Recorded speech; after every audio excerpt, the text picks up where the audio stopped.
Sir, आपसे मैं यही जानना चाहूँगी कि कुछ दिन कबल ये स्कैंडल सामने आया और एक ख़ुदकुशी रूनुमा हुई, जो कि सामने ये आया था कि उन्हें ब्लैकमेल किया जा रहा था अदम अदायगी की वजह से। तो मैं आपसे यही जानना चाहती हूँ कि उसके बाद एफआईए काफ़ी मुतहरिक हुआ, गिरफ्तारियाँ भी शुरू हुई। किन किन इलाकों में गिरफ्तारियाँ हुई हैं, किन किन शहरों में ये माफिया काम कर रहा था और अब तक इस पर क्या पेशरफ्त हो चुकी है? देखिए, इसके ऊपर पेशरफ्त ये हो चुकी है कि अब तक एफआईए 19 अफराद को गिरफ्तार कर चुका है। 5 ऐप्स जो काम कर रही थी उनको ब्लॉक किया गया है। ओवरऑल जो ऐप्स ब्लॉक की गई हैं उनकी तादाद 40 है।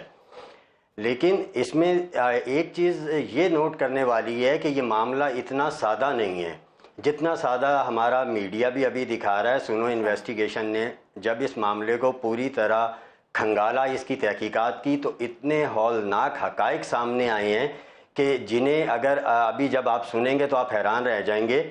देखें, एक ऐप लोन देती है तो वो लोन जो है वो 10,000 से लेके 50,000 रुपये तक का होता है। 10,000 रुपया लोन देने के बाद 24 घंटे बाद उसकी वसूली के लिए 0.08% और 0.8%, यानी ये दो डिजिट्स रखे जाते हैं, उसके ऊपर सूद लगाना शुरू कर देते हैं। एक साहब जिन्होंने 13,000 रुपये का लोन लिया था, वो 72 आवर्स के बाद उनका लोन जो है वो सिर्फ जो उनका सूद था वो 6 लाख रुपए बन चुका था 72 घंटे बाद, और असल रकम उनकी 13,000 रुपये की जूं की तूं थी। जब सुनो इन्वेस्टिगेशन ने विक्टिम से रब्ता किया और इस पूरे केस को खंगाला, तो अब तक हमारे पास व्हाट्सएप पे हमने एक ग्रुप बनाया था विक्टिम्स का, उसमें 1700 से ज़्यादा विक्टिम्स हमारे पास जमा हो चुके हैं।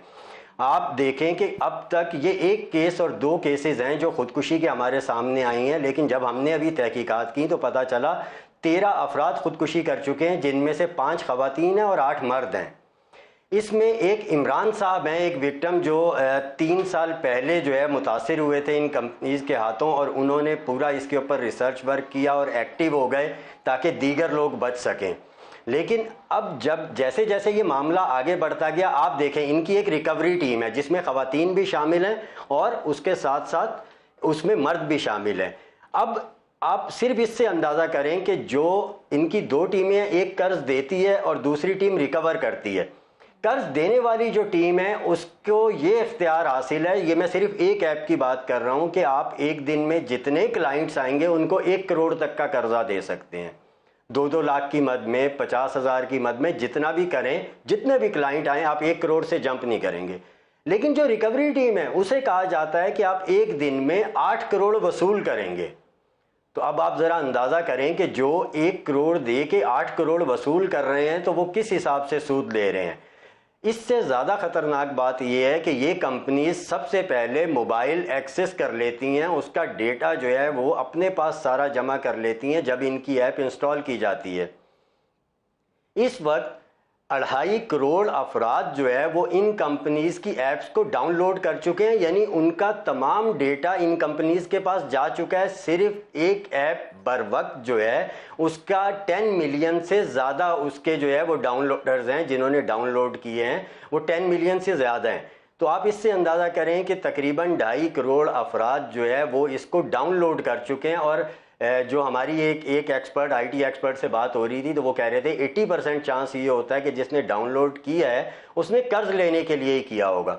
अब आप देखें कि 2.5 करोड़ अफराद जो है वो उसको डाउनलोड कर चुके हैं। हम ये कह लेते हैं कि 50% ने कर्ज लिया होगा। इसका मतलब है कि मतलब आप ये देखेंगे 50% भी अगर कर्ज लेते हैं और एक क्लाइंट को अगर 10,000 भी कर्ज दिया है इन कंपनीज ने, तो वो अमाउंट कहाँ चली जाएगी। 1 करोड़ अफराद को भी 10,000 फीकस कर्ज दिया गया, वो अमाउंट कहाँ जाएगी। ये खरबों रुपए में अमाउंट जाती है। और फिर अगर ये खरबों रुपए की इन्वेस्टमेंट इनके पीछे कर कौन रहा है।